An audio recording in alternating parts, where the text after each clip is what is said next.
Guys, আজকে আমি সত্য কিছুটা বলবো, এর মধ্যে কিছু বানিয়েও বলবো। সেটি হলো দ্য হরর। আমি এক রাত্রেবেলা আজকে আমি হলাম নানু বাসা থেকে বের হতে একটু দেরি হলো, কিন্তু নানু বাসা আমাদের এই রোডের পরের রোড। কি করি, হেঁটে হেঁটে এসে পড়লাম। এরপরে আমি একটা মহিলা দেখি নানু বাসার রোডে। ওই মহিলাটা কেমন চুপচাপ দাঁড়িয়ে আছে, কোনো কথা নেই, কোনো সারা শব্দ নেই। একটা বিল্ডিং এর সামনে কালো পোশাক, কালো জামা, অন্যও কালো, হাতে একটা ব্যাগ, সিমেন্টে একবার স্থির হয়ে দাঁড়িয়েছে, কিচ্ছু বলে না।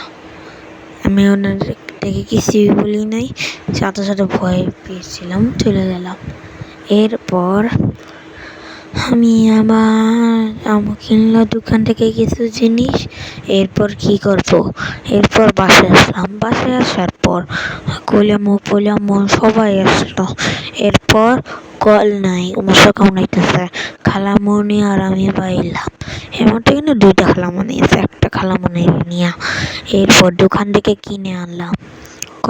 আনার সময় একটা লোক কেমন জানি গেলে কথা বললো। এরপর যাওয়ার সময় একটা লোক তাকিয়েছিল, এখানে যারা আমাদের সাথে যে এরকম ব্যবহার করেছিল তাদের সবাই চিনি। এইবার বাড়তি লাগানো হলো। বাসায় যাওয়ার আগে সামনে একটা মস্ত বড় বিপদ আসলো। একটা লোক আমাদের ধাওয়া করলো, খালামণিতে একটা বাসায়।